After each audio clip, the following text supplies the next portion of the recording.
And good afternoon, everyone. I hope that everyone is well and healthy in our audience and with our speakers and the organization. I have quite a bit of a flu myself, but I will try to keep my voice clear for this webinar. Welcome for this third episode of this web series, Beyond AIDS, which is a web series that focuses on how to reroute and rethink African-European relations. My name is Melanie Keita. I'm the CEO of Melanie Capital, and I will be your host for today's session, focusing on answering this particular question: is youth entrepreneurship in Africa the silver bullet? In the past few years, we've heard a lot about African entrepreneurship and youth entrepreneurship as being one of the magical solutions to solve the challenges that the continent might face. But today we'll have the opportunity to have a strong debate and strong discussion and kind of discuss how and if entrepreneurship is a realistic solution for the continent, and if it will be sufficient to solve the unemployment challenges that the continent is facing and will face for the coming years. For me, it is really an honor and a pleasure to be here with all of you, as youth entrepreneurship is in the center of our activities at Melanie Capital. For us, our approach towards youth entrepreneurship in Africa is to support early-stage entrepreneurs in growing their business locally by connecting them with investors and business partners in Europe, leveraging, of course, on our committed African diaspora. We believe that it is definitely possible for our continent to develop homegrown solutions as long as the right resources are available for the entrepreneurs to grow to the next level. And I am sure that we'll have a little bit of time with our guests today to quickly touch on the topic of investments and how the right ecosystem can support African entrepreneurs in scaling up their idea and thus create more employment opportunities locally. But first, I would like to start by thanking the organizers for making this important conversation possible, in particular ADEPT, which is a service delivery platform working with African diaspora development organizations in Europe that are active in the development of Africa. Secondly, MERIDIA Partners, a public affairs and strategic communications agency specializing in the EU-African relations. And finally, ADEPT, the African Diaspora Youth Forum in Europe, a platform counting 110 youth organizations of the African diaspora in 31 countries of the Council of Europe, and focusing mainly on peace and development in all its forms. With such a strong expertise on board and deep experience in building bridges between African continent and the European continent, it is no wonder that we have a very high quality panel of speakers for our discussion today. And this is a pleasure for me to introduce you to our four experts for today, starting with Ms. Bibusa Visserman, CEO and founder of Sensex Africa Limited. Ms. Visserman, would you like to maybe say a few sentences about yourself and about your work on the topic of youth entrepreneurship for a few minutes? You're on mute. When you have Zoom meetings every week, you kind of forget. Hello, everybody. My name is Bibusa Visserman. First of all, I'd like to thank the organizers for giving me the opportunity to come on this wonderful platform and have, I hope, debates with the fellow speakers. As she said, I'm the CEO and the founder of Sensex Africa. Basically, we're a global initiative that helps entrepreneurs by growing their businesses through mentoring, through connecting them to investors, but most importantly, that each entrepreneur in Africa gets to learn from themselves. And so we have a Sensex fellow where we have about 600 entrepreneurs around Africa. We're working on some of entrepreneurs as well in Europe for their diaspora, which is very, very important, connecting them together. So when we have entrepreneurs that have had businesses for the last 5 to 10 years can connect with the newbies, as we call them, and help them go through the process so they don't make a mistake. I'm also an international speaker. I'm an advocate for youth enterprise and also women empowerment. And that's about it. I don't want to take so much time. Thank you very much, Ms. Vissaman. This is lovely. Thank you very much for this introduction. Maybe we can continue with our second speaker, Ms. Zainab Umar, Communicator-in-Chief at Mo Ibrahim Foundation. Thank you so much for being with us too, Ms. Umar. Would you like to also introduce yourself briefly and your work towards youth entrepreneurship, please? Thanks, Melanie. Thank you, event organizers, for putting this event together, and actually the entire series. I think talking about youth entrepreneurship as the silver bullet is a question that we need to have a conversation about. So I'm very excited to be having this conversation with the fellow panelists, but also hopefully with audiences later on.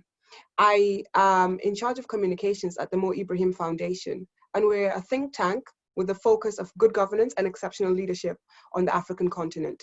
So while we don't work specifically on youth entrepreneurship, actually some of the initiatives that we have, the foundation has, are around young people and making sure that young people, young African citizens, are able to reach their potential. I'll name two of these initiatives. One of which is the Ibrahim Leadership Fellows. We're currently actually advertising for the next intake. So it's really taking mid-career African professionals to institutions,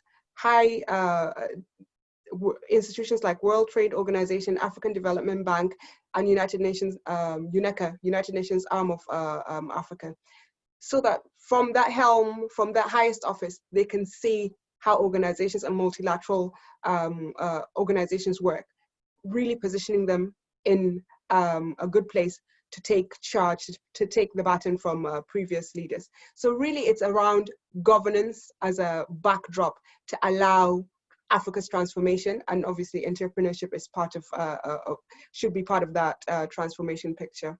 Another initiative that we work on at the foundation, which is specifically for young people, is called the Now Generation Network, and it's a coalition of young people actually active on the continent. So a lot of grassroots organizations that work in entrepreneurship, in civil society, in business sector, in academia. So really convening this dynamic group of people and allowing space and creating space for conversations to take place with the African citizen at the core.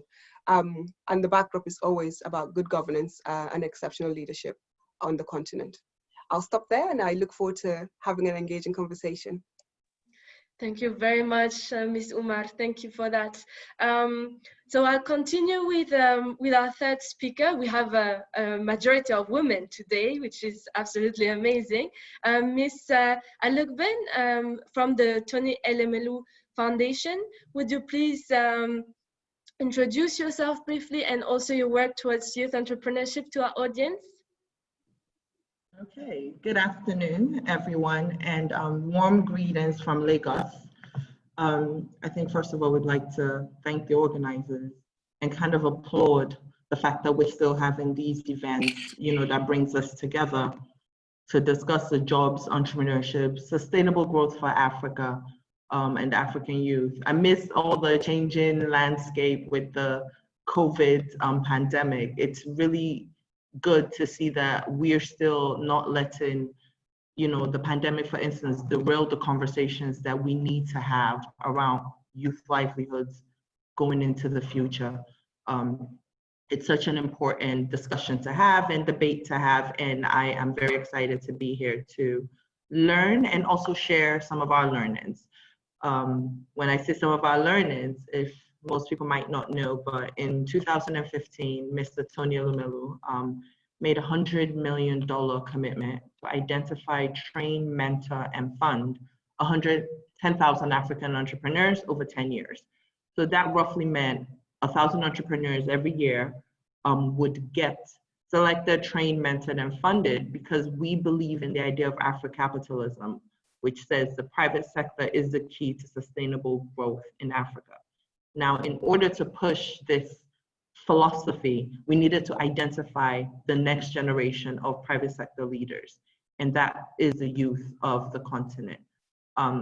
So we are currently 5 years into the commitment, and we have, through the support of partners, impacted and funded almost 10,000 entrepreneurs. So in terms of the numbers that we're looking to reach in 10 years, halfway through we've hit that. And that just signified to us that the model that we were deploying, of entrepreneurship being the key to sustainable development in Africa, we are seeing the assessments that yes, this is it. So I know I might be preaching to the choir here, but the work we do is solely seated in the fact that entrepreneurship is in fact the silver bullet. But I am excited to be here and to get different opinions and thoughts, and hopefully also share some of the amazing work we're doing, some of the impact stories that we do have, in order to really convince those who might not be convinced that entrepreneurship is in fact the silver bullet. Thank you again for having me on here, and I look forward to a robust discussion with everyone. Thank you so much. We also look forward to this conversation, and of course we try to put as many as possible concrete experiences and concrete stories about all of your experiences. That would be what will enrich this conversation, definitely. So I will close the introduction of the speakers with Monsieur Nicolas Bourg, which is our 4 experts for today. Thank you very much for joining us, Monsieur Bourg. I will leave you a few minutes to introduce yourself and your work as well. Sure. Thank you very much for inviting me here in this webinar. I believe it's a very interesting subject. So myself, I'm a founding partner of Telecel Group. Telecel is a MNO company, so we're a mobile operator in Africa in 3 countries. So starting from that point, we believe that digitalization of Africa is a key point for entrepreneurships in Africa.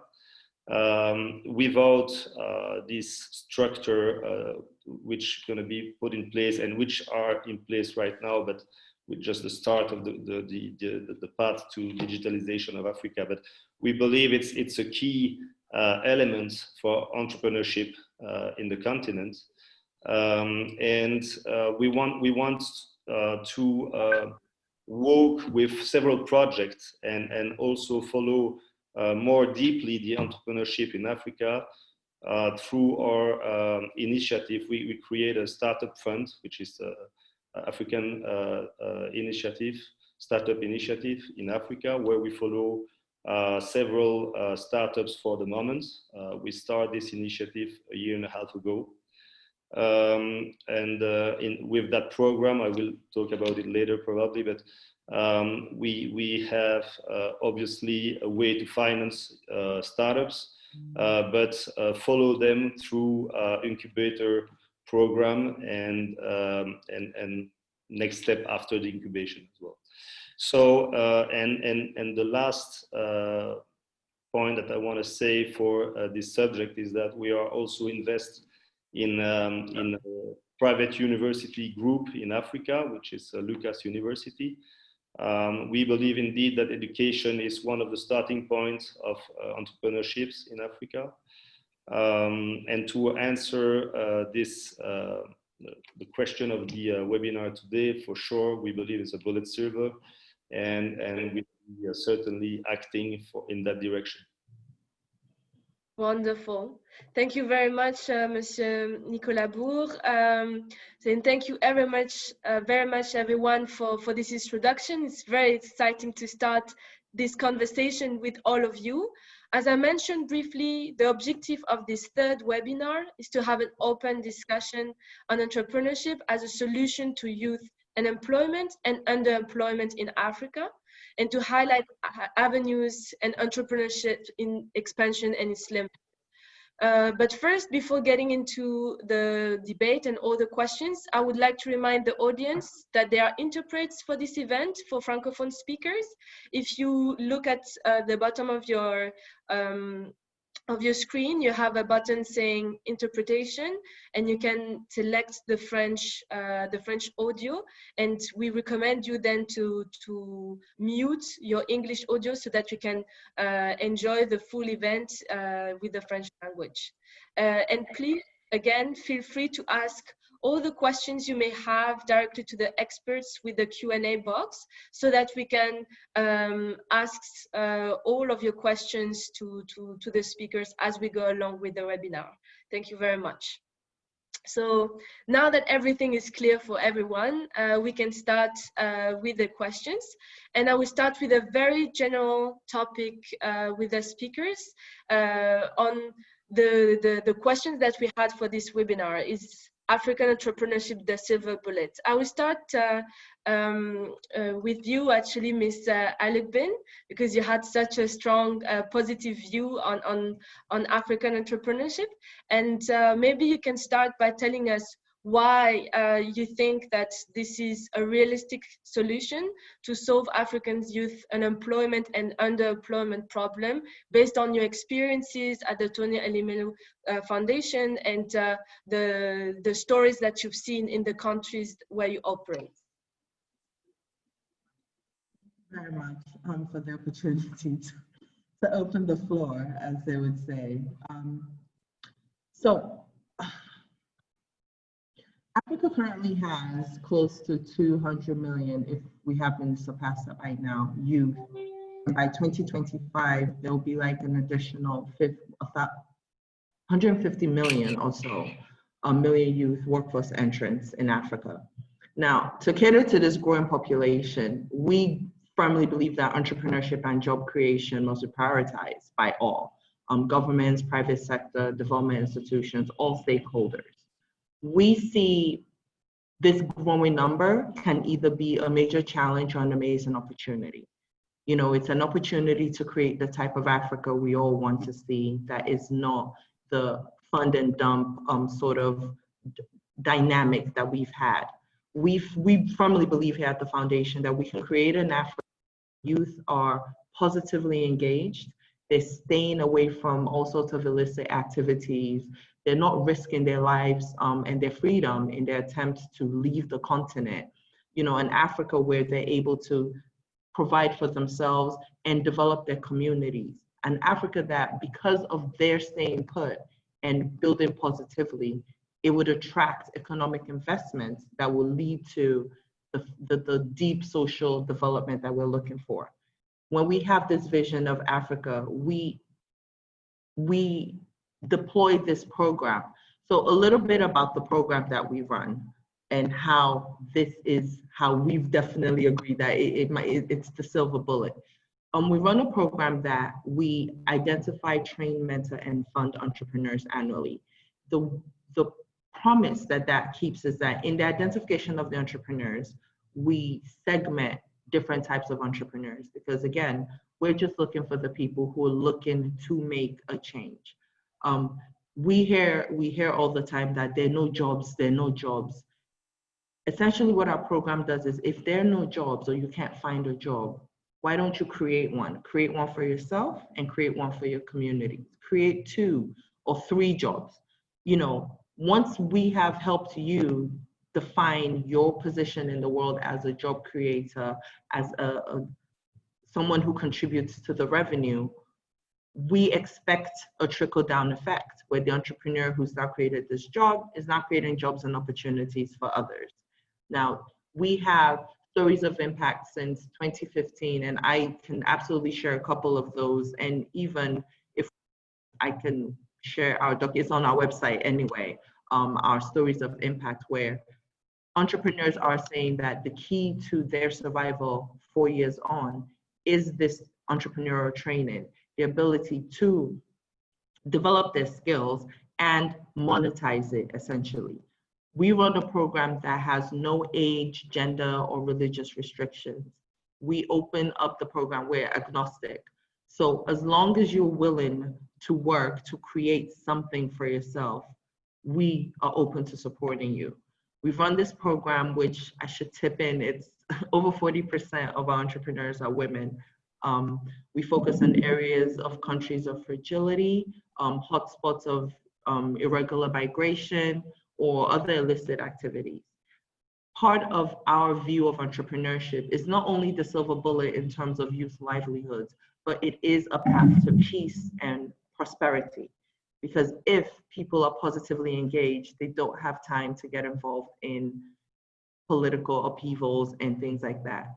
And we believe this, and our recent assessments that we've done have proven this. Entrepreneurs, we interviewed a select group of entrepreneurs that we ran a program recently in the Sahel.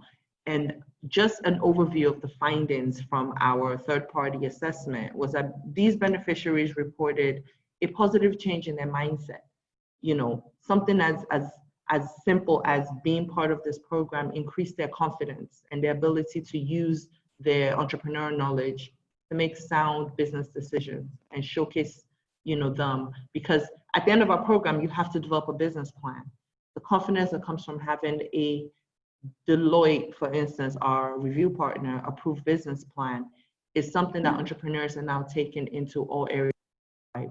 These entrepreneurs are reporting that they are now more highly focused as business people. These entrepreneurs are saying that they were able to transition from their businesses from hobbies, for instance, into formal small businesses, which is where we believe the backbone of development sits, right in those SMEs. Some of these entrepreneurs reported an increase in their quality of lives, after the training, the mentorship, and the funding. So to answer the question, is it the silver bullet? We set off this program hoping it was. We designed a program that was different, and we hoped. But now that 5 years into the program, we're able to interview entrepreneurs who joined us in 2015, etc. We're now realizing that based on the entrepreneurs themselves, it has been the change agent in their lives and in their trajectory. Just to quickly mention, one of our earliest entrepreneurs in the program, a woman by the name of Laura Nkuranga in Rwanda. In 2014, she left her high-paying corporate job and decided she wanted to do something on the continent, in Africa, in Rwanda specifically.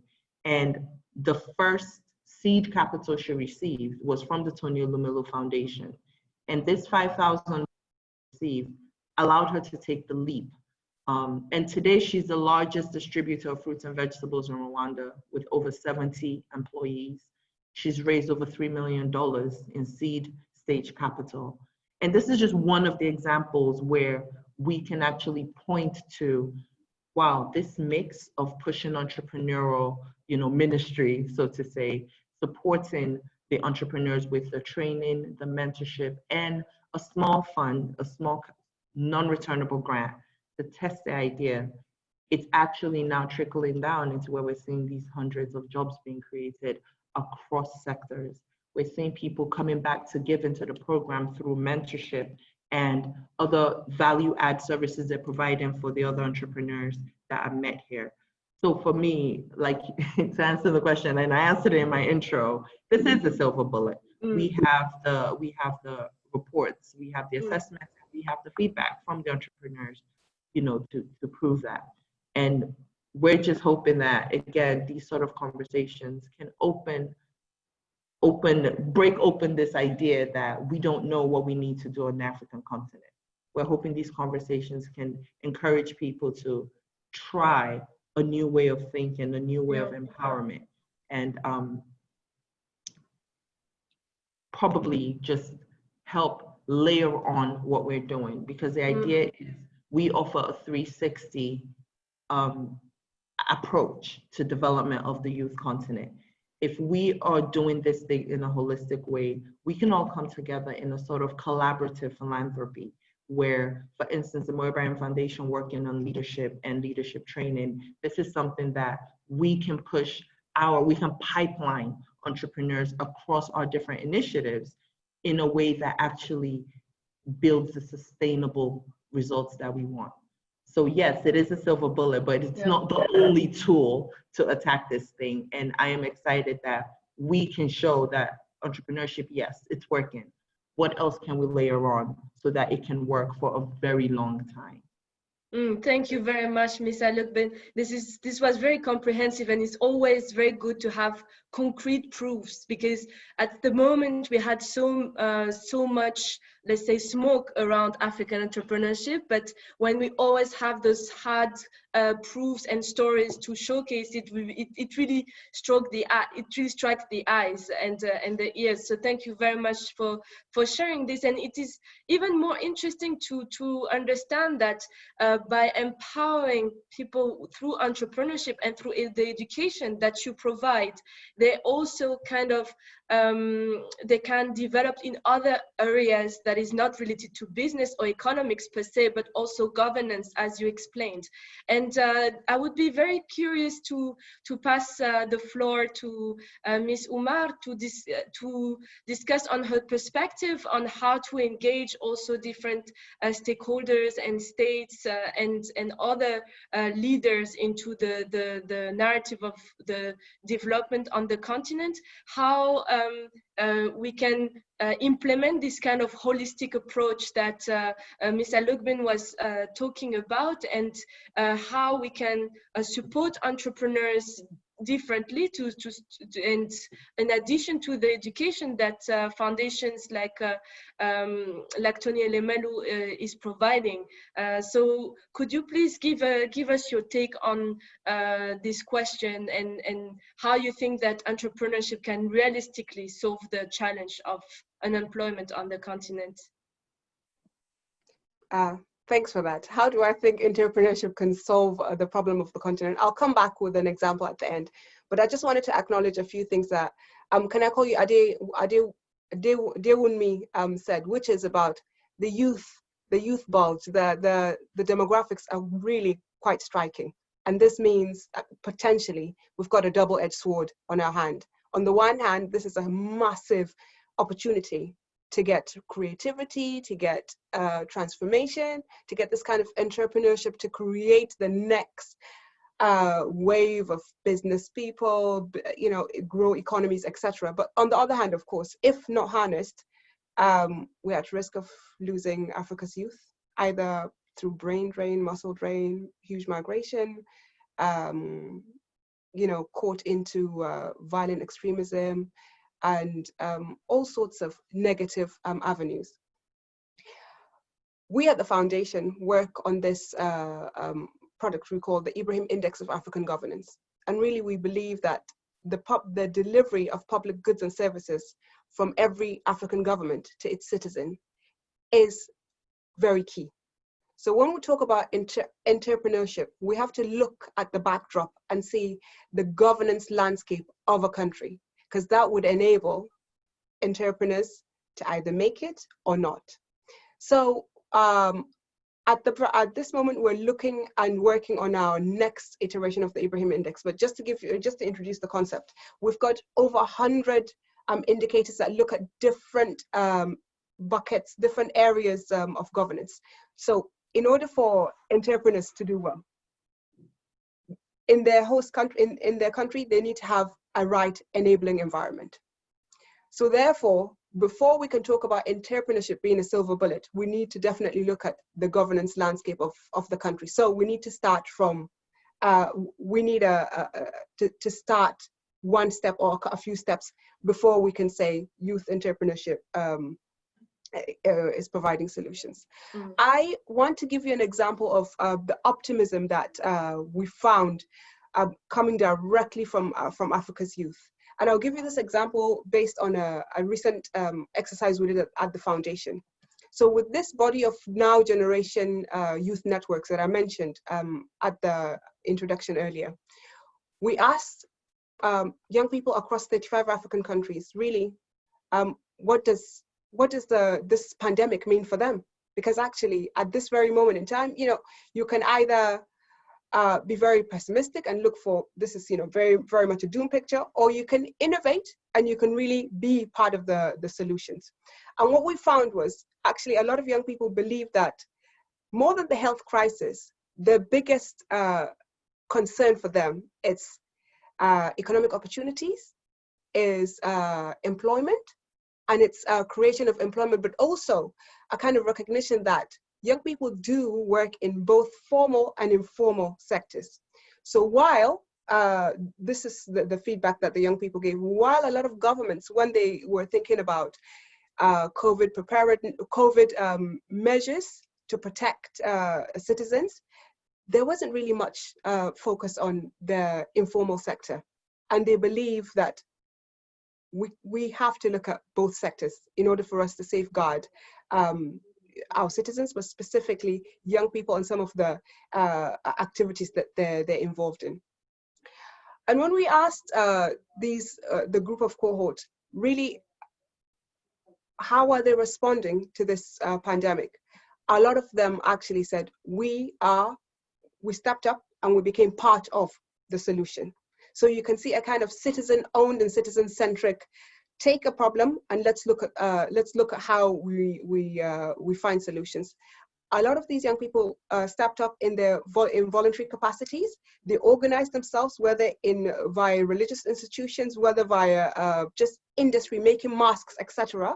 And the overwhelming feeling was optimism that Africa will come out better and potentially stronger, based on their belief, but also based on their taking on this problem and creating own solutions. So this is an example of surveying 35 African citizens from 35 African countries and seeing that actually, without necessarily being prompted or supported by governments, they've taken a pandemic and they've created solutions. So this is an example of how youthful entrepreneurship can just come out of a crisis. And this gives us a lot of hope and trust that in youth, we will have potentially plenty of solutions moving forward. Amazing. Thank you so much, Ms. Umar, for your intervention. And we'll have the time to discuss a little bit more during this conversation about COVID and how COVID also accelerated and showcased a lot of amazing youth initiatives with regards to entrepreneurship. I would like to give a chance to Ms. Wisseman to also talk about her take and her perspective on youth entrepreneurship as being a solution for youth unemployment, and also to kind of give us your perspective as an African from the diaspora as well, and how the diaspora is involved into all those topics of African entrepreneurship and how they can impact the development of entrepreneurial projects on the continent. Thank you so much. It's so interesting to hear everybody's views on youth and enterprise, because I look at it on a different perspective as a diaspora trying to grow a business in Africa.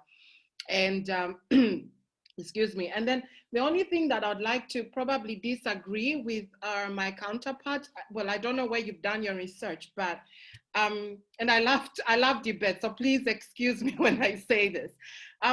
Before COVID, a lot of us that own businesses that go into mentorship, we all know the challenges in Africa. Information, which is part of education, then there's finance, and then there's connections, there's networking. We know that, okay? We also know that corruption is one of the major backfalls of youth trying to make it, because of corruption, there's no proper good governance. And if the local entrepreneurs can actually go through a lot of red tape. I'll give you a very simple example of my country in Zambia, okay?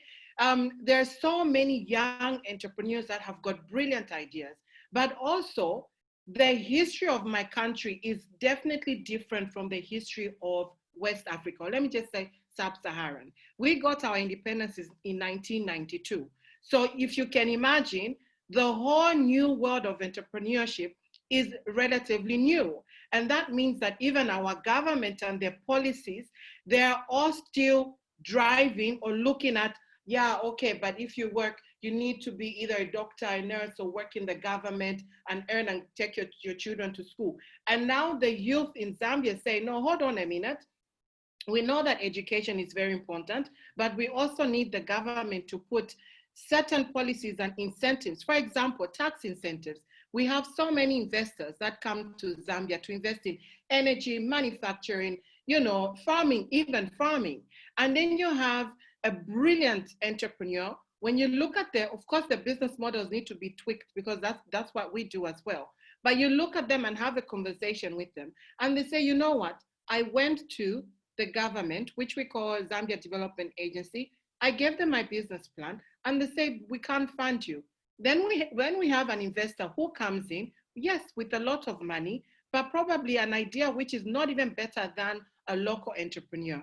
So that's why I'm saying the governance, for me, in the southern region, is also tied to the history of the country. And just when you do those researches, I would also be interested on how are they tackling the pandemic right now? Because that is quite an interesting topic when I have conversations with the entrepreneurs in Zambia. Mind you, fintech, or let me just say technology-based innovations are very, very, very well known in West Africa, Rwanda, Kenya. Zambia is quite new to it. And then again, the conversation of sustainable. If only we actually knew there was COVID coming, I probably think we would have changed our business model to kind of be ready for an instance where, oh, what's going on? There's no more jobs, companies are closing down. What can I do to sustain my business? Do I have a second kind of mode or strategy that can drive my business until a time when, you know, that specific phase has gone down? Now the conversation I'm having with my Zambian lovely entrepreneurs or Southern Africa is, first of all, hold on, the dollar has gone up. So how do you think I'm going to invest into the business?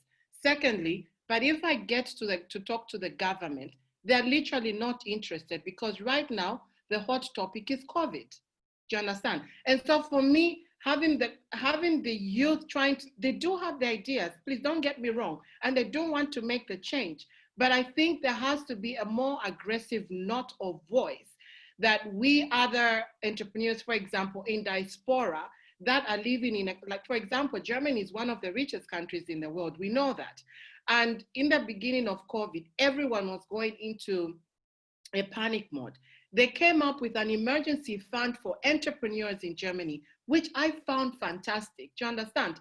This is because they have been saving a little fund for instances because of what happened in the history of Germany. So I think also history, culture also affects the way entrepreneurs are thinking now about the pandemic. And as a diaspora having a business in Zambia, now you're trying to think, okay, we want to get into educating the entrepreneurs, but now we need to educate them and be more aggressive on finding solutions so their business models are more sustainable. We have Tony Elumela. I've got quite a few friends that have been to the foundation and I've gotten grants. One of them is Brighton. Fantastic idea. And we need more of African foundations that are going to come up and say, listen, we know we were working in this certain way before, but now we've been hit with this pandemic, which nobody would have ever known that we're going to go into a proper reset. Have the conversations with the entrepreneurs, especially the people in diaspora, because right now, because the dollar has fallen so much back in Zambia, the entrepreneurs in Europe, I'm like, we need to invest now because the currency is making more sense for us. But then that shouldn't be the end of the conversation. I think the conversation should start with, right, we have the pandemic. We already had HIV and AIDS, which had affected a lot of entrepreneurs.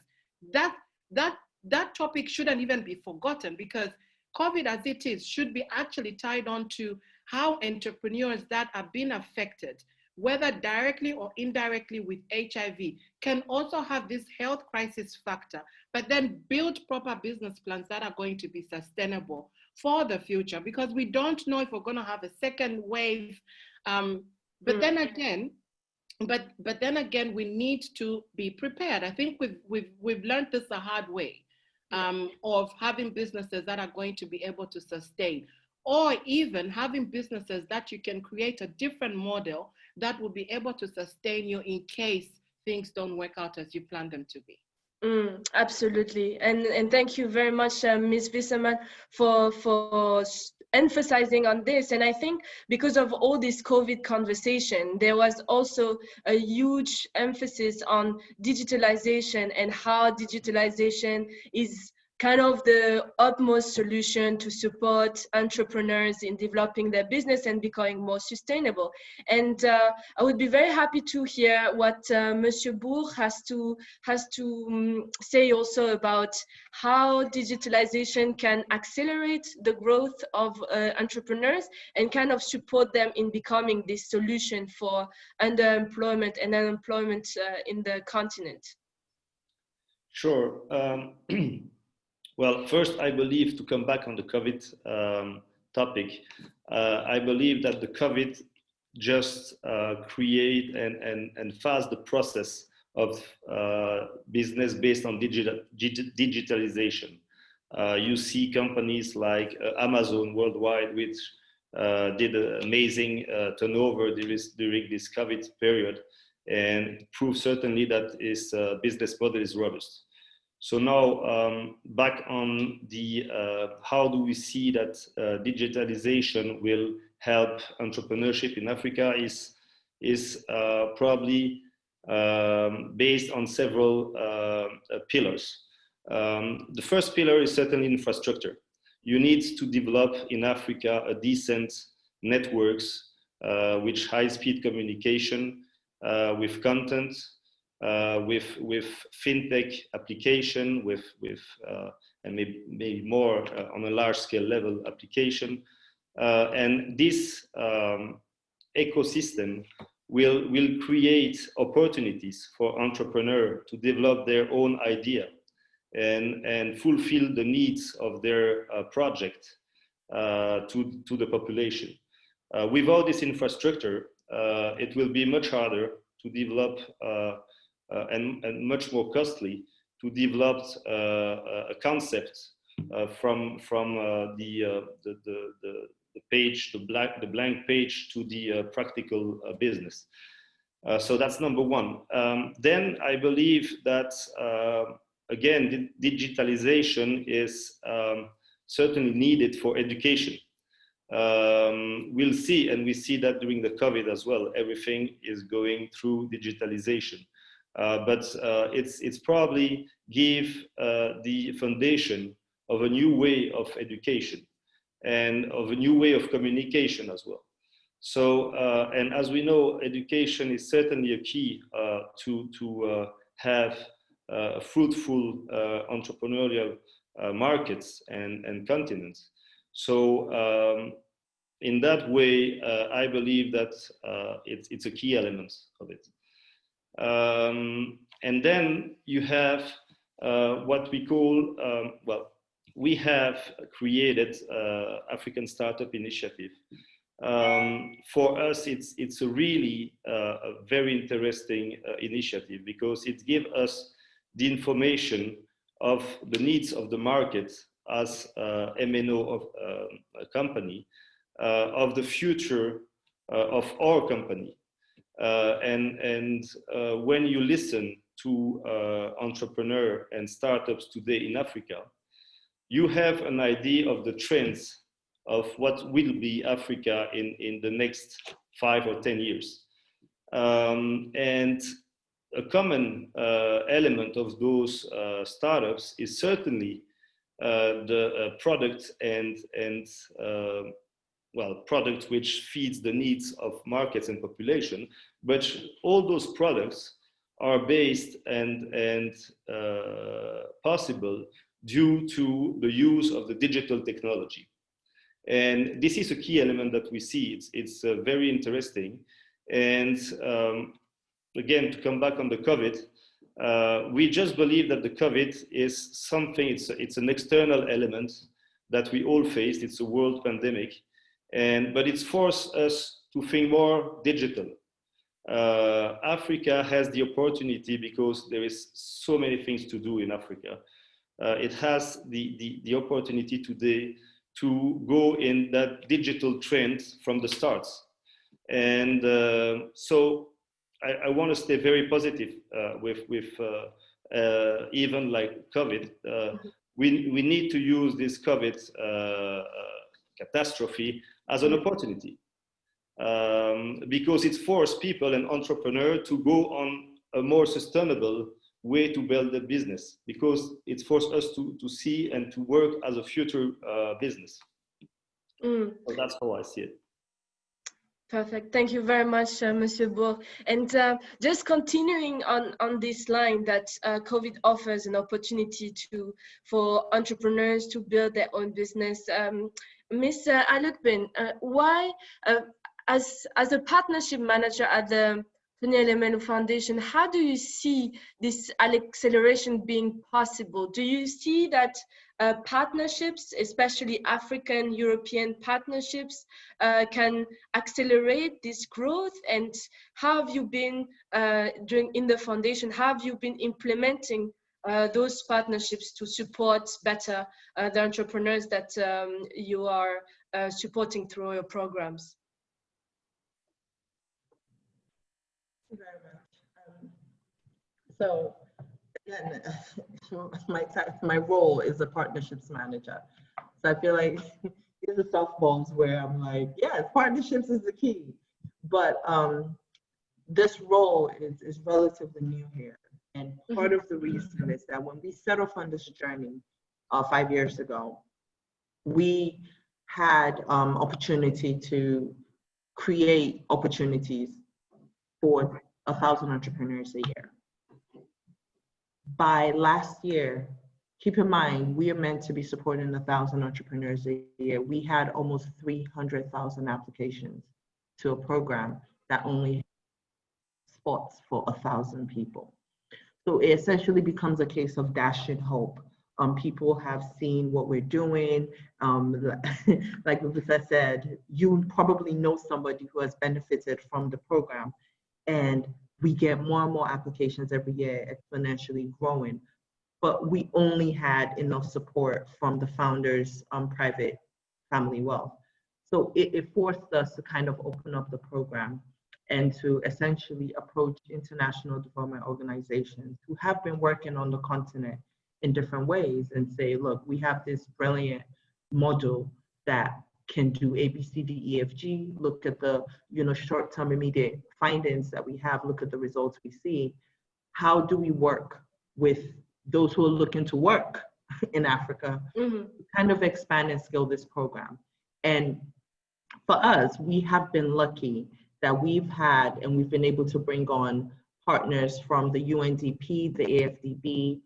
We're currently in conversation with the EU DevCo, the OACPS, GIZ, and these are all the major international agencies. Even the French Development Agency has supported the foundation in beyond just the financial sponsorship of the entrepreneurs, the initial seed capital. The French Development Agency is sponsoring for the second stage capital, giving them access to finance up to $50,000 beyond the 5,000 we're doing, So for us, partnerships are a key component.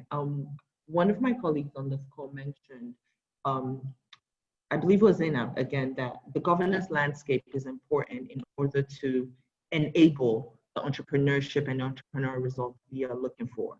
It's the same way that partnerships are important in order to enable the impacts that we want. We all have the goals we're seeking to accomplish that are in line with the SDGs, correct?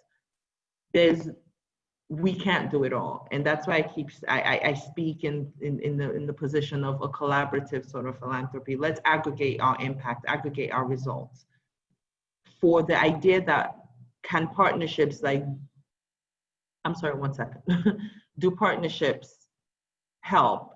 Back to the question in terms of solving Africa's youth problem, there's absolutely no way we can do it all by ourselves in our little buckets. So in partnering from the Tony Elumelu Foundation experience, for instance, with these international development agencies, in partnering with robust partnerships within Africa and Europe, as an example, are needed to address some of these most pressing issues. These issues are interconnected. Solving these issues will shape our future. the partnerships that we currently work on cut across all areas. We partner with people who want to fund these entrepreneurs after we've trained them. We partner with people who want to host forums and meetups like these so we can get the messaging out there. We partner with business organizations who want to value add services, accounting services, business plan review services, just to build more holistic entrepreneurs who can compete for the government support and the international development funds. We know that the real value of coming together, for instance, in this conversation, it's going to have that 360 effect where it might address or change some. There might be policymakers watching this, right? And they'd go back and tackle the policy level issues.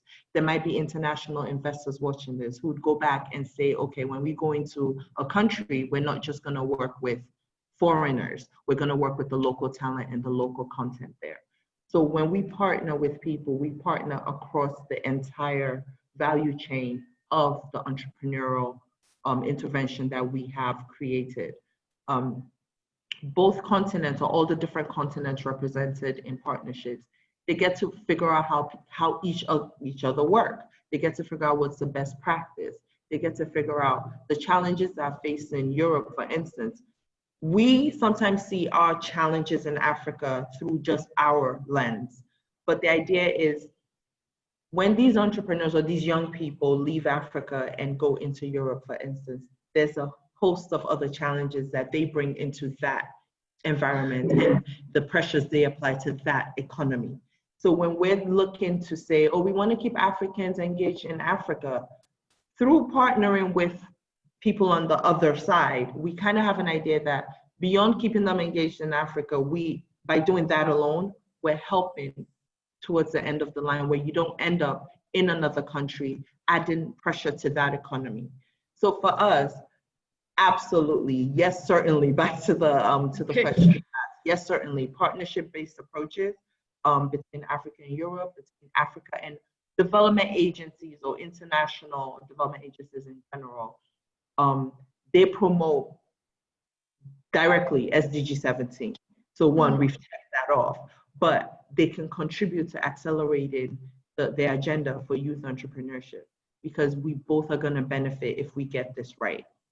Absolutely. Yes, thank you very much. But then that's very important that what you said has just put the frame on how important the partnerships are important between continents, but also between different stakeholders to engage in different dialogues, not only economics, but in the governance and policies. And then it gives me the perfect occasion to ask the question to Ms. Umar, especially on this governance kind of debates and the policy debates that we may have and on the African youth entrepreneurship, and how we can increase the share of African youth voice and of the diaspora and the civil society into the debate. And just because we only have 35 minutes, I just want to, we have still a lot of questions and some questions for the audience. So we need from now on to kind of keep it in 3 to 4 minutes, but we're very excited to know exactly what would you be your take on that? Yes, I'll keep it succinct and short. I think, you know, Adiwunmi, you said it, everyone has their contribution, and actually when we work together, we have a bigger impact, and actually we create a better environment for youth entrepreneurship to really grow. From the Mo Ibrahim Foundation perspective, I'll give you a couple of examples of our work in terms of, you know, really making our contribution to this space. So we really believe in the power of convening. And one of our core initiatives is called the Ibrahim Governance Weekend. It's usually every year we go to a different African city, we have a big event, and the conversations around a pertinent issue of governance for the country, for the continent. We've talked about public services, you know, the unsung heroes, and COVID now has demonstrated more than ever that actually our public servants, the nurses, the teachers, etc., are key to our lives and so on. So we during this Ibrahim Governance Weekend, we bring together a coalition of stakeholders, may it be civil society, may it be policymakers, public servants, heads of state, public officials, to come together and form, form bonds, form partnerships, but more importantly, address issues that are really key for the continent's development. And actually, you know, I keep on coming back to this Now Generation network and forum because it's our youth arm. And the Now Generation Forum was created specifically to give young people a space so that, you know, from a grassroots level, they can come together and share ideas of the kind of grassroots solutions that they're creating, the projects that they're doing, and find synergies and collaboration. So, you know, Deonmi, you mentioned, actually, you know, we don't need to work in silos. You know, solution in Nigeria could work for Zambia, could perhaps work in Rwanda, but equally, that kind of international dimension also matters. So during this Now Generation Forum, which is a space for young people, I'm really happy to give you some examples of some collaborations that have been born out of this. So we recently had a whole number of participants or beneficiaries to our forum that worked at Facebook, that work in public sector, in academia in South Africa, come together and actually have a series of conversations looking at how, from their own country and sectoral perspective, the kind of solutions that they've been coming out with, and the kind of initiatives that they've been delivering on the ground. So one of the cohorts actually from South Sudan was saying about some of the interventions they've devised. So literally about public health messaging and communication. They painted a bicycle blue, they put a radio on the bicycle, and they go around communities where are typically hard to reach because of poor infrastructure, poor roads, really talking about COVID messages, how to be safe, the importance of washing your hands, the importance of, you know, following government measures for confinement, etc. So these are some of the examples of how getting people together, convening, can create partnerships, but also knowledge exchange that is really good for this kind of youth entrepreneurship space. So I hope I've given you a succinct answer to your question there. Perfect. Thank you very much, Ms. Umar. And in this whole conversation and kind of integrating different stakeholders into this question, I wanted to ask you, Ms.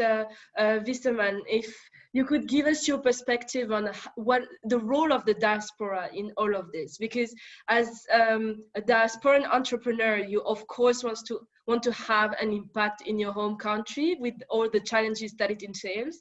So how can you build specifically those partnerships between Africa and Europe so that it can be easier for diaspora entrepreneurs and or investors to have an impact on the continent and contribute to this solution of reducing unemployment in Africa? Sorry about that again.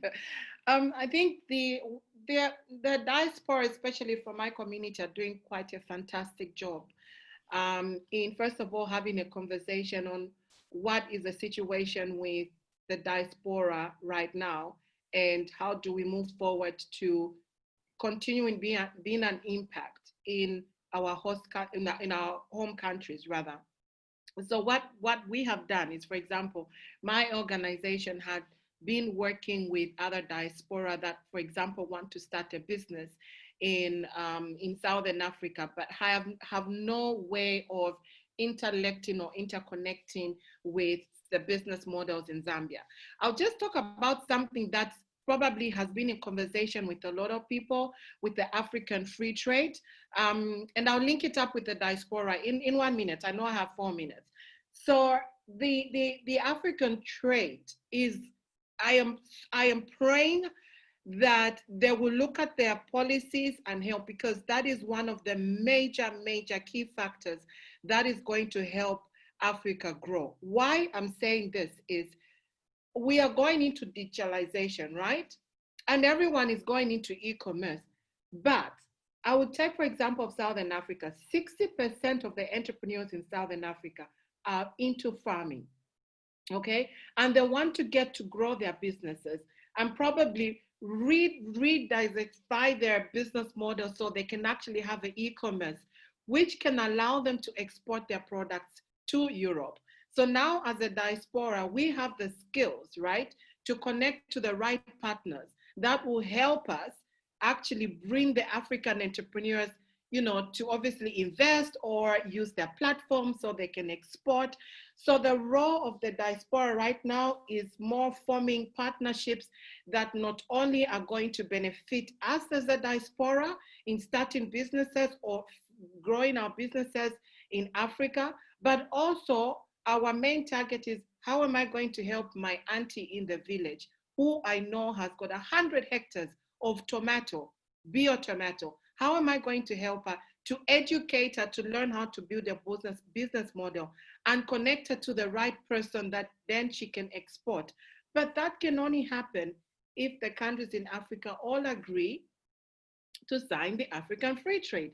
That can only happen if the European Union say, yes, we are happy, we can actually support the African Free Trade to allow not the, I don't know what word, I have the German word for it, the common African entrepreneur, but also allow indigenous Africans that are able to use their traditional businesses, translate them into digitalization, because that is the only way, again, that the African economy as a continent will grow. So we have technology, which is the hype. Everyone is talking about it. We have no other solution but to go through that way. But we need to create a gap for partnership for, first of all, our local people to understand what is going on. How can I translate my business? But also as a diaspora to translate the language so that the people in our home countries or the entrepreneurs can then be part of the conversation in growing the businesses and in Africa as a whole. Thank you very much, Ms. Wisserman. Indeed, one of the topic that you quickly touched on, which is very, very important, is how we're supporting to homegrown businesses as well, and local solutions that have been developed by local entrepreneurs.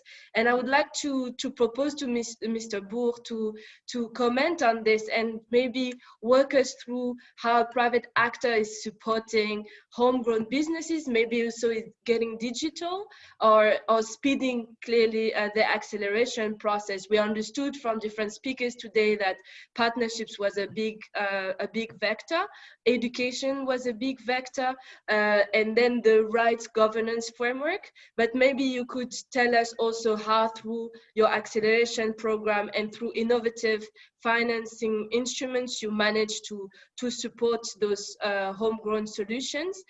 We also have on that same line a question from the audience from Suleiman Abdullahi, who wanted to ask directly to the panel today if they would be able to support local social entrepreneur startups in Africa. So maybe we can bundle both of those questions with you, Monsieur Bourg, and kind of understand the whole process on how we can accelerate and support those projects on site. Okay, thank you.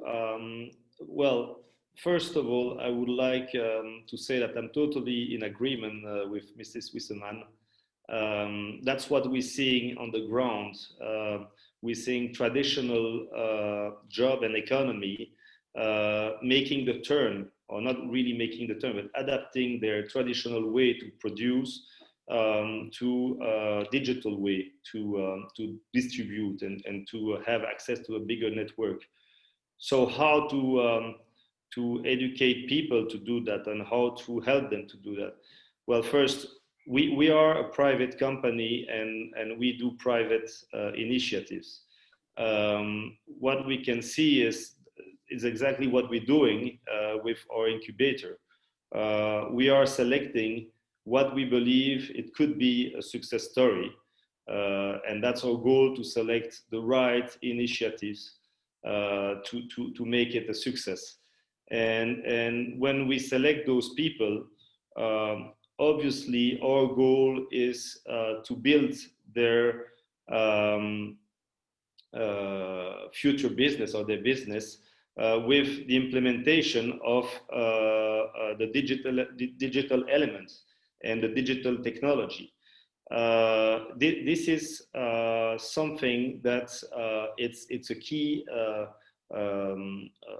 element and a key mission for our incubator and startup fund.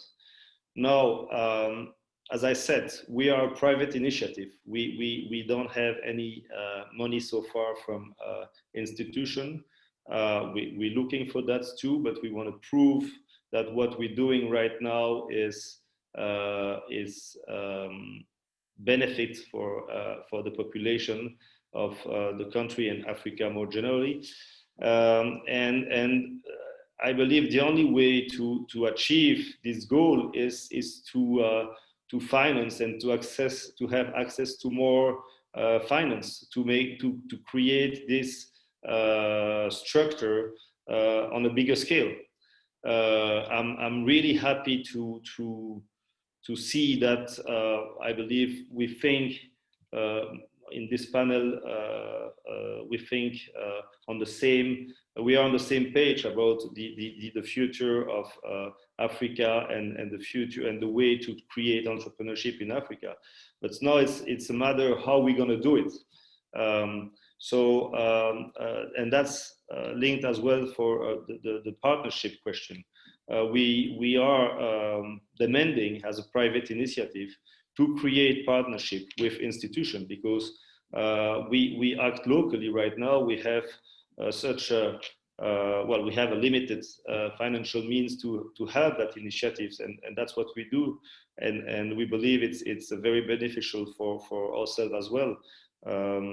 And I believe that by creating partnerships and dialogues between institution and private initiative will be far more efficient, will certainly give a footprint in Africa and give the right basement for the African economy. Indeed, and thanks a lot for that intervention. But you talked at the beginning. Indeed, you touched on the financial issue that Ms. Aloukben has also talked about in her intervention. And one of the main issues that we faced during COVID is basically also the disturbance of financial systems all over the world, and the struggle for most investors to continue to support entrepreneurs when we talk about cross-borders investments and carry out the due diligence off-site, etc. So I would have a question on that for Ms. Aloukben, since we are seeing more and more challenges for the financial system to continue supporting the economy during COVID. What would you recommend, or what do you foresee as a solution to make sure that the COVID-19 pandemic doesn't slow down the efforts made to boost entrepreneurship on the continent? How would you, what would you see as a potential solution or tool that could continue to support entrepreneurs during this phenomenon? Thank you again, Melanie. And unfortunately, and this is where, typically we're all so optimistic about things, but the fact is there's the global response to the pandemic, which obviously will trickle down to Africa. So imagine a place that's already barely making it, getting hit by this. When this year started, there's nobody's business plan that had zombie apocalypse in it. There's nobody's business plan no one was prepared for this. And one of the things that with the assessment we just carried out is it has forced us to become resilient and creative. And I say us because I count myself amongst the young Africans who are trying to, yes, I am in paid employment, But the same challenges I am having in paid employment, I could only imagine an entrepreneur. Challenges around mobility, challenges around just access to liquidity. And then we have places like Mali where you now layer on political instability. These challenges seem so enormous. But I will say the resilience of the African youth is something that needs maybe to be bottled up and sold, because people are pivoting. So young entrepreneurs who within, and speaking from our cohort, we have people who just started their businesses last year.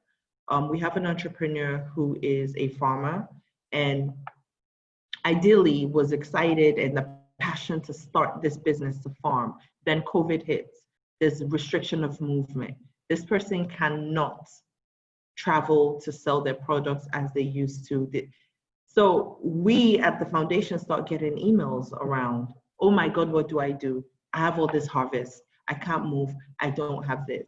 So first things we did was we deployed a series of webinars. So our program this year was postponed because again, we don't know. There's a lot of the program that has to do with convenings, with peer-to-peer meetups. You know, the program has so many different pieces to help build this entrepreneurial dream that we couldn't take the chance and put anyone's health at risk for our program. So we decided to postpone it this year, knowing that next year we're gonna double our intake so that we can still have the impact we're seeking. But what we realized is that by rolling out digitally, there is two things I have to mention. In trying to make up or to try to protect or buffer entrepreneurs from the effects of COVID, we said we needed to upskill or reskill or do our part in helping them increase their skills so that coming out of this, they are ready for whatever it may be. So we deployed webinars and lectures online through our TF Connect platform.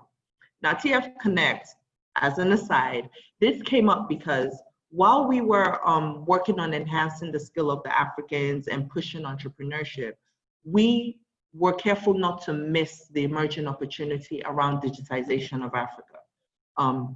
The fourth industrial revolution is, we can't miss it as Africans because that really would be the end of it. We're the final frontier. So what TEF did was we launched TF Connect, which is the largest digital network for African entrepreneurs right now. We have over 1 million users. And the idea is that this is a platform where they can connect, engage, they can build cross-border relationships, gain market visibility. And because in order to participate in a fully global world and leverage our program to the fullest, we have to make sure that the average African can harness the power of the internet, digital tools to gain that personal empowerment. So we spent this year kind of pushing that, knowing that post-COVID, we're moving into COVID recovery. How do we reach the most fragile, we can't physically move in some countries. So what do? We go somewhere where we don't need to physically move, we go online. Now, leveraging this, our online platform, we deployed a course, for instance, on partnering. And this brings me back to the entrepreneur, the farmer that I mentioned. This course on partnerships and how it can help you survive COVID. During this course, this person was able to, on our platform, TEF connect with a logistics company, an entrepreneur who, because of the COVID, was no longer able to run their typical route of pickups and drop-offs. So they partnered, and this person is now an exclusive farm that has exclusive delivery services, straight B2B. So they both survived the pandemic by finding new markets. Who needs your services? You know, this person initially was delivering errands from restaurants, but restaurants were shut down because of the COVID. So rather than continuing to just watch your delivery service decline, cash is king. You no longer deliver for restaurants, you deliver for farms who need to get fruits and veggies to the table of the people.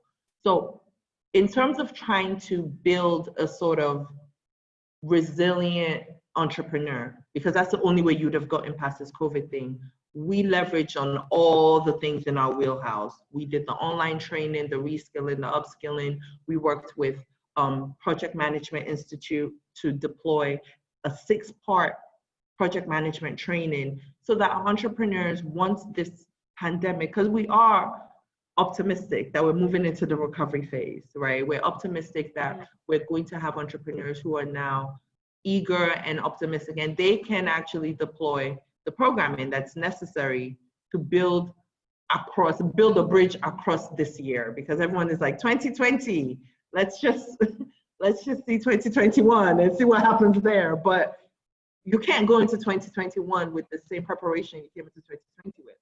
Things have happened. So we are pushing to partner with not only people at our level to deploy reskilling and upskilling programming to help them survive. We're pushing our entrepreneurs to work together, work across borders through digital technology to open up new markets, pivot your business. Whatever it is you have to do, know that we have a platform that's willing to support them to train. So many people are now digital content producers. You know, so many people are, and it's amazing to see that the traditional entrepreneur is exploring different things within the value chain. The farmer is now doing more than just farming. They're processing the fruits they farmed because they couldn't get it to market and it couldn't spoil. So now they're making juices that have a longer shelf life. So that has nothing to do with what we did. That has nothing to do with anything but the entrepreneurs and their idea of resilience, their determination to make it. So yes, while we all can say here and say, this is what we need to make it through, these are the ideas for resilience, it comes down to the individual entrepreneur, the individual youth, and how they are striving to survive. And that is the most exciting thing I have seen this year.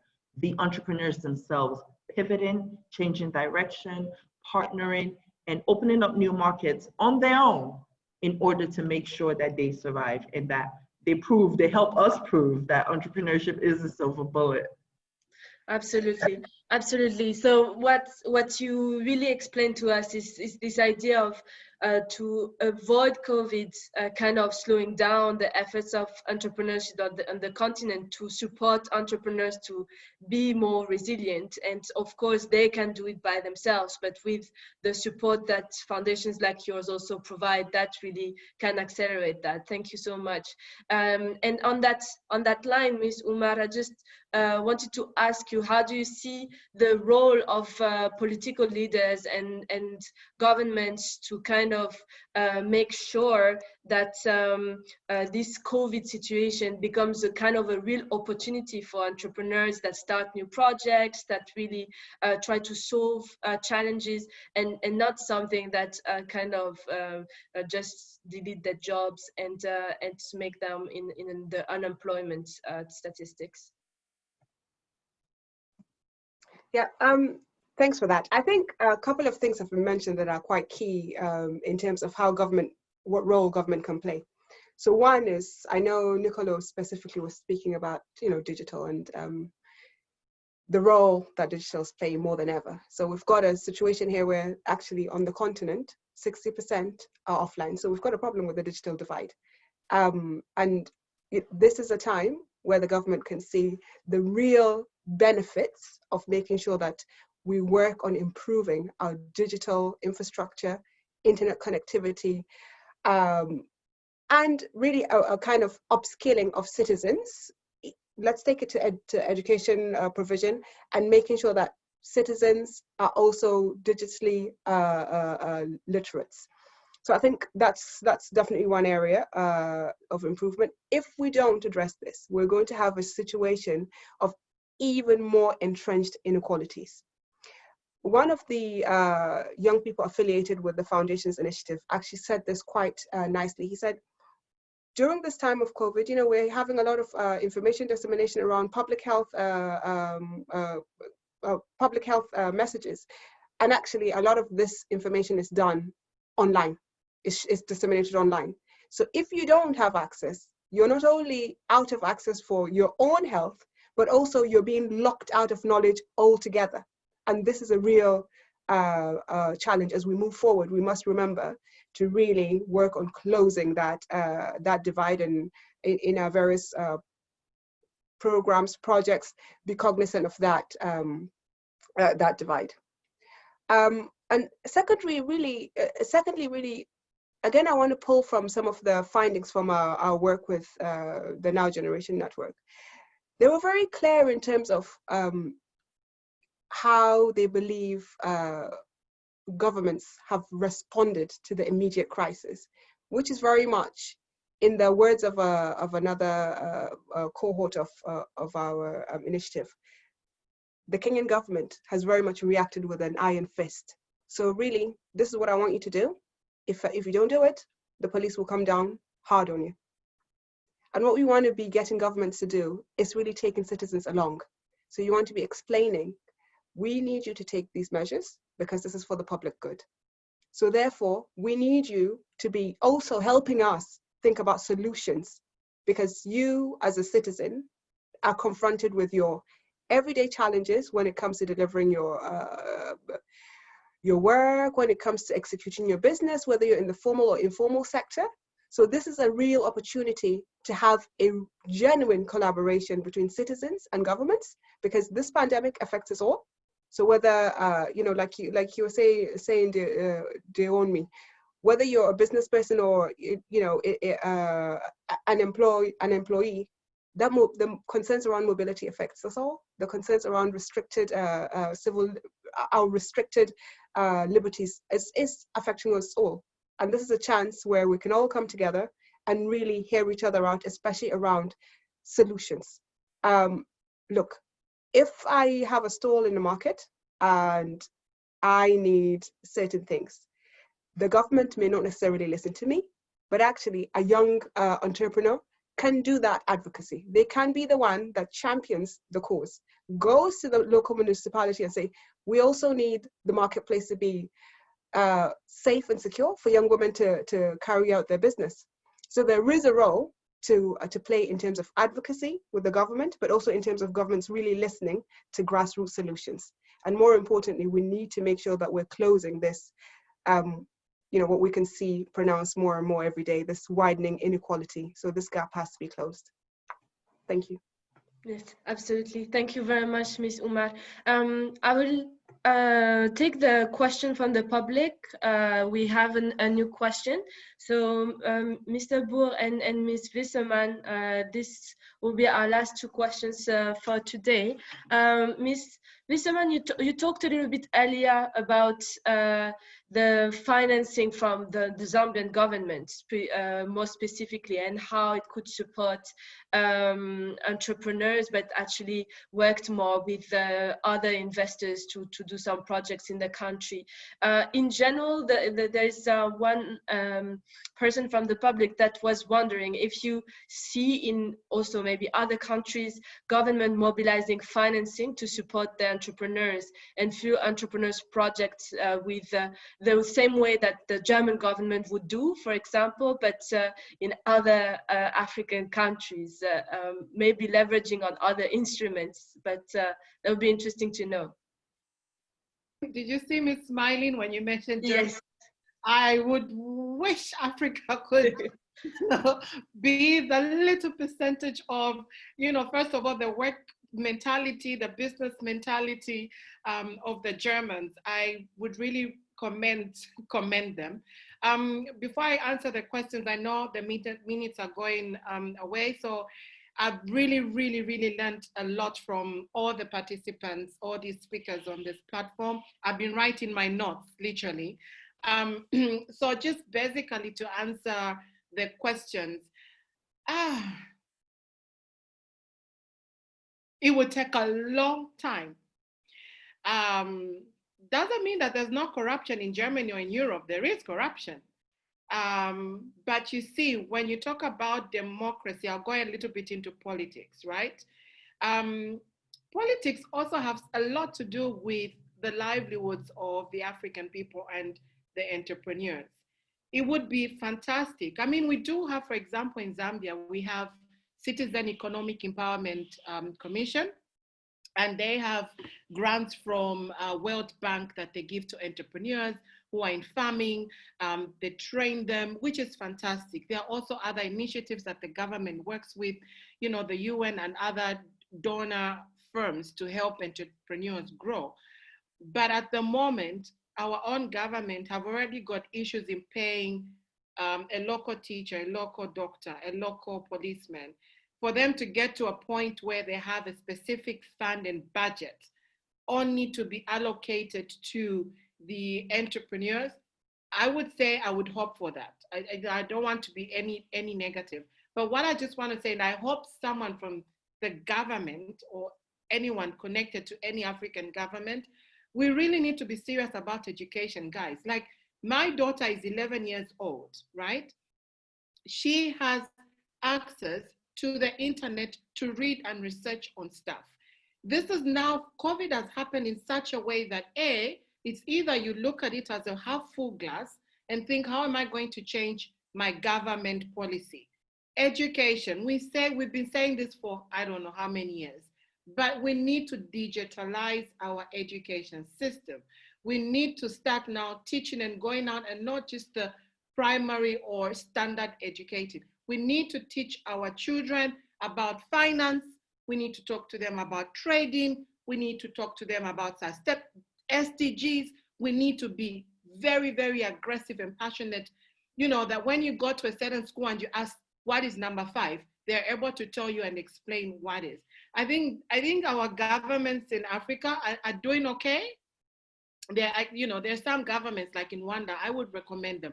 Nigeria is fantastic. And I tell everybody, go to Nigeria if you want to be motivated, because I've never been to a country where I flew in, I was like, from the streets to the corporates. I called my friend in Zambia, I said, you know that we sleep in Zambia. We are not serious about making money.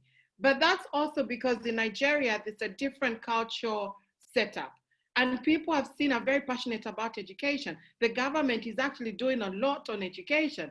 Might not be the way we want it to be, but it's definitely different from other governments. And I think governments should stop having so many conversations and yet go into a proper action plan. For example, in Germany, they'll set a target. If each province hasn't met the target of creating a fund to help entrepreneurs, they get like what they call Strafe, a fine. Well, not a fine in money, but obviously to be more aggressive so local entrepreneurs are being helped. So I hope that our African countries will look towards and learn from the European governments to set up funds that can be more sustainable for the entrepreneurs. Thank you very much, Ms. Wisserman. And still on touching on the government and the financial aspects of supporting entrepreneurs, Monsieur Bourg, in your experience as a private actor in the financial industry, have you managed to leverage on certain instruments developed by the government that could allow innovative ways of financing entrepreneurs in Africa, or do you foresee more and more instruments that can support those young entrepreneurs? And that would be our last questions for today. We'll close with you. Yes, well, so far now we didn't have the chance to work with help of the government or institutional money, but we certainly work on that direction. We believe that, as I said, it's essential for our project to be efficient and growing in a bigger way. But we nevertheless we do some partnership with international specialists in field. I'm talking here for our startup initiative. We are doing partnership with specialists of this environment and field. It's going to be signed in few days, I hope. Lucas University is affiliated to European University program, which is a very qualified program. So again, to summarize, no, we are not working on, we don't have any partnership in place right now, but we're looking for that actively.